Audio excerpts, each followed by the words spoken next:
नमस्कार, मैं हूं आप सभी के साथ महिमा पांडे और आप देख रहे हैं विस्तार न्यूज का डिजिटल प्लेटफॉर्म। जी हाँ, आपको बता दें कि छत्तीसगढ़ का बस्तर अब बदल रहा है। बस्तर के बारे में हम कई कुछ बातें सुनते हैं, कई कुछ बदलावों की जानकारी लेते हैं और देखते हैं कि बस्तर आखिर कैसे बदल रहा है। लेकिन उस बस्तर के कुछ कलाकार, कुछ काष्ठ शिल्पकार ऐसे भी हैं जिन्हें पद्मश्री सम्मान से नवाजा गया है, जो कि छत्तीसगढ़ का गौरव है, छत्तीसगढ़ के साथ पूरे देश का गौरव है। और आज ऐसे ही पद्मश्री सम्मानित पंडित राम मंडावी जी हमारे साथ मौजूद हैं। सर, आपका बहुत बहुत स्वागत है विस्तार न्यूज पर। नमस्ते मैम। सबसे पहले तो पंडित राम मंडावी जी, आपसे ये जानना चाहूंगी कि आपको 2025 में पद्मश्री से नवाजा गया था। जब आप पद्मश्री से नवाजे गए तो पूरे देश ने जाना कि बस्तर का कोई एक ऐसा कलाकार है जिसने काष्ठ शिल्प में काम किया, संगीत में काम किया और पूरे देश में नाम रोशन कर दिया। उस वक्त जब आपका नाम आया पद्मश्री के लिए तो आपको कैसा लगा था? बहुत अच्छा लगा मैडम। बहुत अच्छा लगा। क्या क्या सोचे थे उस वक्त जब कभी काम शुरू किए थे? उस समय क्या सोचते थे? नहीं, मैं तो कुछ नहीं सोचा था ऐसा अवार्ड भी मिलेगा बोल के, लेकिन काम करते रहा, मैं करते रहा। कई एग्जीबिशन किया, दिल्ली, बॉम्बे, भोपाल, हैदराबाद, मतलब बड़े बड़े उसमें शहर में किया, केरल में किया, कर्नाटक में किया, विदेश में भी किया मैं, जर्मनी, इटली, रूस, इस साल जापान भी गया था। अच्छा, तो विदेश जाते हैं तो कैसा लगता है? क्योंकि भारत अलग है, आप जापान भी जाकर आए हैं, ये भी थोड़ा बता दीजिए। जी, बहुत अच्छा लगता है मैडम। वहाँ भारत और विदेश का साफ सफाई बहुत ही अच्छा रहता है। अभी जापान गया था इसी साल में अक्टूबर में, वहाँ का साफ सफाई देख के तो मैं दंग रह गया। जापानीज लोग से बात करके आए? जापानीज तो आता नहीं है, लेकिन उन लोग तो उनका भाषा हमको आता नहीं। कैसे लगे वहाँ के लोग? बहुत अच्छा लोग हैं बहुत अच्छे थे। जी। अच्छा, जब आप पद्मश्री लेने गए थे, अवार्ड लेने गए, तो सबसे पहले आप चप्पल नहीं पहनते हैं, है ना? चप्पल नहीं पहनते, ये बात सभी में थी कि पद्मश्री लेने जा रहे हैं और आपने चप्पल नहीं पहना। आप जब अवार्ड लेने के लिए गए थे, राष्ट्रपति जी से कुछ बातचीत हुई? क्या बोलती हैं राष्ट्रपति जी उस वक्त? राष्ट्रपति तो कुछ नहीं कही, मतलब आपको मैं धन्यवाद ऐसा कही, बस एक दो शब्द, बस। और कोई बातचीत? नहीं, प्रधानमंत्री जी और गृह मंत्री जी से कोई बातचीत हुई? बातचीत नहीं, सभी ऐसा ही नमस्कार नमस्कार किए, प्रधानमंत्री जी भी, हाँ। और सबसे मिल के चले गए। और गृह मंत्री जी के साथ तो खाना वाना साथ में खाए। अच्छा। हाँ, सभी लोग। गृह मंत्री जी के साथ भोजन हुआ आपका? ठीक है। गृह मंत्री जी की आप बात कर रहे हैं तो बस्तर के बदलाव में बस्तर से नक्सलवाद खत्म हो रहा है ऐसा बोला जाता है और बस्तर बदल रहा है। और केंद्रीय गृह मंत्री अमित शाह जी ने संकल्प लिया था कि छत्तीसगढ़ के बस्तर से नक्सलवाद को उखाड़ फेंकेंगे, है ना? तो गृह मंत्री जी जब बस्तर आते हैं तो कभी आपकी मुलाकात होती है उनसे? जी, जगदलपुर में हुआ था। हाँ। कैसा है नारायणपुर, ऐसा बोल रहे थे। हाँ। ठीक है सर, ऐसा बोला मैं। और कुछ बातचीत? नहीं, बाकी तो ज़्यादा बातचीत नहीं हुआ, फिर लंच वंच साथ में ही किए वहाँ जबलपुर में भी। ठीक है, ये तो रही बातचीत कि आपको अवार्ड मिला, गृह मंत्री जी से आपकी बातचीत हुई। अब बात करते हैं आपकी कला की। आपने छोटे से उम्र से ही काष्ठ शिल्प की कला पर ध्यान दिया। आप संगीत में भी आगे हैं, मैंने कहीं पढ़ा था कि आप संगीत में भी काफ़ी आगे हैं और काष्ठ शिल्प की कला तो आपकी सबसे खास है। मैंने आपका एक घर भी बनाया हुआ देखा था जो आपने काष्ठ शिल्प से बनाया। कैसे ये आपके अंदर कला आई, कैसे सीखा और कैसे इतने छोटे उम्र से आपने शुरू किया? हाँ, मेरे पिताजी भी करते थे ये काष्ठ शिल्प का काम। उस समय तो उसका कहीं बिक्री विक्री होता नहीं था, लेकिन अपने मंदिर के लिए, घर यूज के लिए ये काम करते थे। उनसे ही मैं ये काम सीखा। और ये अभी जो बता रही हैं वो गोटुल बनाया गढ़ बेंगल में, वो भी 1 साल बनाने में लगा। उसको फॉरेस्ट डिपार्ट की तरफ से उसका फंड वंड उन लोग दिए, उन्हीं लोगों ने बनवाए। उसका काम मैं पूरा कर दिया। तो आप घोटुल बनाए, है ना? छोटी सी उम्र से आपने काम शुरू किया था, काष्ठ शिल्प का आप काम करते हैं। आप बताएं कि पहले इसकी बिक्री नहीं होती थी, पिताजी घर के लिए काम करते थे और आप सीखे, लेकिन अब आपकी कला की जो चीज़ें हैं, आपके जो सामान हैं, वो कहाँ कहाँ तक जाते हैं? मैंने सुना है विदेशों तक लोग लेकर जाते हैं। जी, विदेश तक चला जाता है। मैं इंग्लैंड, लंदन के लिए भी मैं एक पिलर बनाया, वहाँ एक म्यूजियम में भी वहाँ भी है।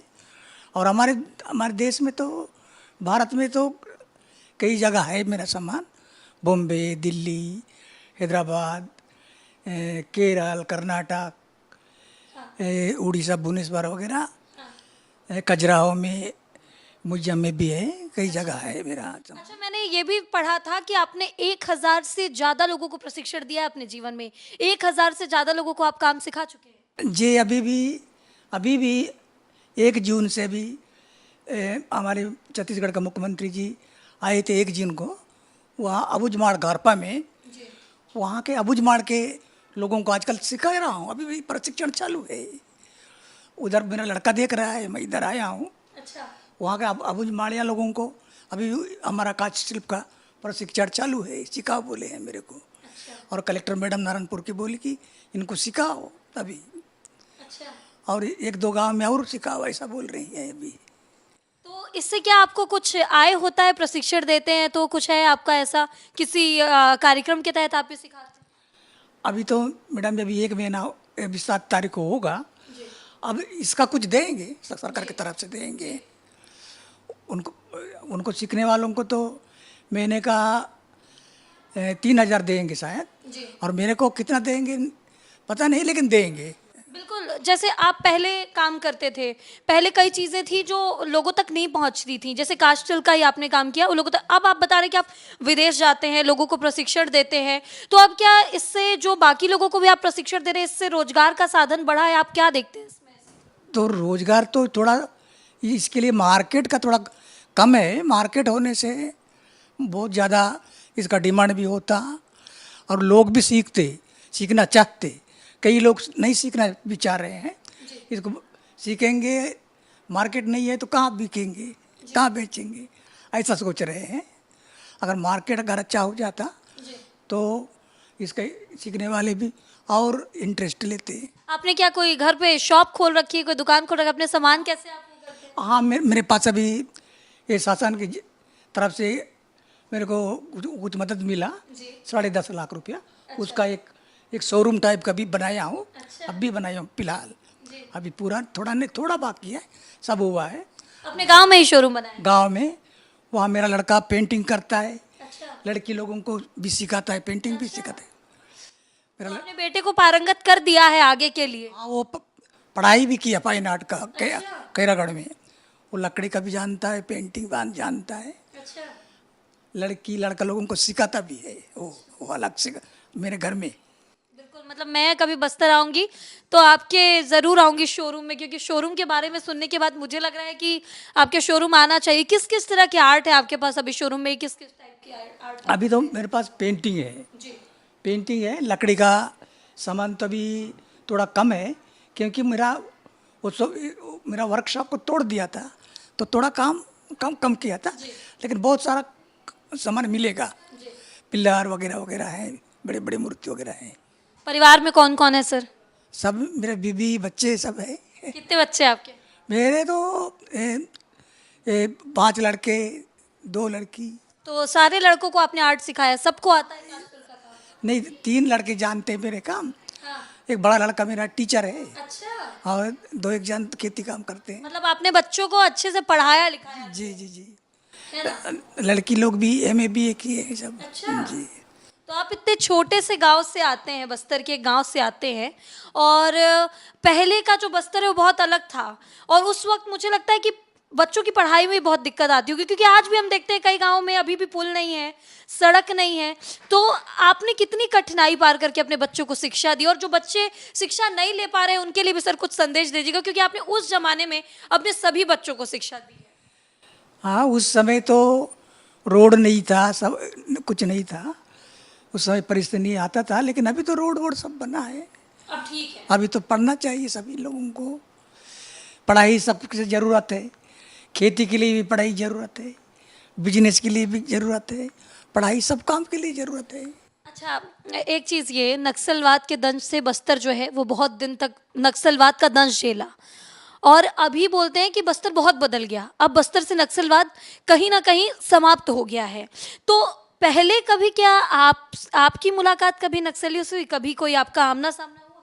नहीं हुआ मैडम, आपका कभी नहीं हुआ? कभी नहीं हुआ। आपके गांव में आपसे कभी कोई ऐसी कोई भी चर्चा? कुछ नहीं हुआ मेरा। और पहले के बस्तर और आपके बस्तर में, अब मैंने बहुत सुना है, हर कोई बोलता है अरे बस्तर बदल गया, बस्तर बदल गया। आप बस्तर में रहते हैं, आप बताइए बस्तर कितना बदला और क्या आज खास है? आजकल यही है पहले रोड वोड नहीं बन रहा था। अबुझमाड़ में ऐसे ही साइकिल मोटरसाइकिल नहीं चल रहा था। आजकल रोड बन रहा है और बस भी चलना चालू हो गया है। यहाँ इतना रोड बनना चालू हो गया है, कंप्लीट नहीं हुआ है, लेकिन 1-2 साल में तो बहुत डामर वामर सा होगा, पुल वुल सब बन रहे हैं।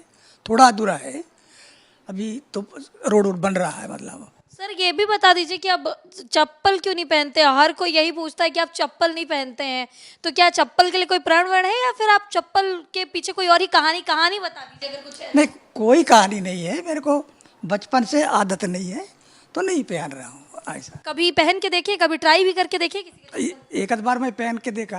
हाँ। मैं रायपुर से शायद दिल्ली जा रहा था। अच्छा। प्लेन में हाँ। वो चढ़ते समय कहीं मेरा पैर में वो फंसा था, चप्पल फंस गया? चप्पल कहीं फंस गया, गिर गया ऐसा टाइप का। अच्छा, चप्पल पहनने की आदत नहीं इसलिए? इसलिए फिर वजन वजन लगता है। अच्छा, वजन लगता है। तो सर परिवार वाले पहनते हैं कि नहीं चप्पल? पहनते मेरे बच्चे परिवार पहन, सब पहनते हैं? मेरे बच्चे लड़की लड़का सब पहनते हैं। बस आप नहीं पहनते? नहीं पहन। आपकी फैमिली वाले माता पिता चप्पल पहनते हैं? हाँ पहनते। बस आप नहीं हाँ पहनते? मैं पहनना नहीं। लेकिन आपको पता है चप्पल ना पहनने के भी बहुत सारे फायदे हैं। खुले पाँव चल रहा है, ये आपको पता है? नहीं पता। चप्पल ना पहनने के बहुत सारे फायदे हैं। बहुत सारे लोग ऐसा कहते हैं, डॉक्टर्स कहते हैं कि बिना चप्पल के इंसान को वॉक करना चाहिए, और आप बिना चप्पल के चल रहे हैं। वैसे आप कितने साल के हैं? मेरा अभी 70 साल करीब होगा। 70 साल के हैं आप? जी। तो बस इसीलिए 70 साल में आपकी तंदुरुस्ती का राज भी बता दीजिए। आप तंदुरुस्त इतना नजर आते हैं, विदेशों में घूमते हैं, और 70 साल की उम्र में आप इतने तंदुरुस्त नजर आ रहे हैं। आज हम घर पे जाते हैं, हाथ पैर दुखने लगता है, लेकिन आप बिल्कुल तंदुरुस्त नजर आ रहे हैं। 70 साल तो हो गए मेरे को। जी नहीं, तंदुरुस्ती का राज बता दीजिए। क्या खाते पीते हैं, क्या खास पंडितराम मंडावी जी करते हैं, ये तो दुनिया भी जानना चाहती है।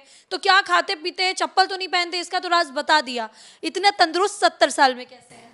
भाई चावल तो खाते हैं मेरा, चावल खाते हैं, दाल चावल भाजी वगैरह वगैरह। भाजी वगैरह? हाँ, मतलब खाना पीना एकदम सादा सिंपल है। सादा सिंपल है। आप लेकिन दिन दिन भर काम करते हैं। मैंने देखा है कि आप दिन भर अपने कला में लगे रहते हैं, दिन भर आप काम करते हैं। आपको मतलब काम में कितना, किस तरह से सर आप कैसे देखते हैं अपने काम को? किसी हम लोग कहते हैं पैशन होता है काम, क्या आपका पैशन है? एकदम आप देखती हूँ मैं, दिन भर आप लगे रहते हैं अपने काम में। कभी करते हैं तो हमारा दिमाग होता है तो हाँ। अब ये करें या वो करें ऐसा। बिल्कुल। जी। तो परिवार के, आपके परिवार भी दिल्ली गए थे? आप गए थे तो? यहाँ लड़का गया था एक मेरा लड़का। हाँ, हाँ। अभी परिवार वालों को कहीं घुमाने लेके जाते हैं बस्तर के अलावा? नहीं, पहले पहले बहुत घूमे हैं, दिल्ली वगैरह। अच्छा, हाँ, दिल्ली घुमाते थे फैमिली? दिल्ली, बॉम्बे, केरल, कर्नाटक घुमाया पहले, अभी नहीं घुमाता हूँ। अच्छा, अभी मैं भी थक गया घूम घूम के, अब जाना पसंद नहीं करता हूँ। इतना घूम लिए? अच्छा, और कोई देश, आपने तो इतने सारे देश घूमे, ऐसा कोई देश बचा है जिसकी यात्रा करना आपको मन है कि मैं अब एक देश यहाँ भी चला जाता तो ठीक है? आप मेरे को नहीं जाने का इच्छा है। अब नहीं है, अब शरीर थक गया? हाँ, बहुत देखा बचपन से, मतलब 15-16 साल से मैं शहर घूमते घूमते। हाँ, दिल्ली में तो एक जमाना था, हाँ। साल में 7-8 बार जाता था। साल में साल में 7-8 बार जाता था मैं। सर, जब पहली बार प्लेन में बैठे थे, क्योंकि बस्तर तो बहुत अलग था, पहले रास्ते नहीं थे, आप बताएं, जब आप पहली बार प्लेन में बैठे थे आपको कैसा लग रहा था सर? हाँ, थोड़ा सा अचानक कुछ लग रहा था, लेकिन मैं घबराया नहीं। अच्छा, आदत हुआ मेरे को, रायपुर से दिल्ली जाना कई बार हुआ था पहले और भी। अब आप सब चीज कर लेते हैं, चेक इन वगैरह हर चीज, सारा कुछ आपको प्रोसेस याद हो गया है? तो सब अकेले जा सकता हूँ, आता हूँ जाता हूँ। हाँ। बिल्कुल। तो पंडितराम मंडावी जी थे और बता रहे थे कि उन्होंने बस्तर में एक नया शोरूम खोला है, किस तरह से पद्मश्री पाने के बाद उनकी ज़िंदगी बदली है, अभी शासन से क्या योजनाएं मिल रही हैं, हज़ारों लोगों को ट्रेनिंग दे रहे हैं, हज़ारों लोगों को आगे बढ़ा रहे हैं, और छत्तीसगढ़ के कई लोगों को, युवाओं को ऐसी प्रशिक्षण दे रहे हैं जो छत्तीसगढ़ का नाम रोशन करे। छत्तीसगढ़ के नाम से जाना जाता है, पद्मश्री पंडितराम मंडावी जी से हमने बातचीत की है। और ऐसे ही अपडेट्स के लिए विस्तार न्यूज़ का डिजिटल प्लेटफॉर्म देखिए। मुझे दीजिए इजाज़त, नमस्कार।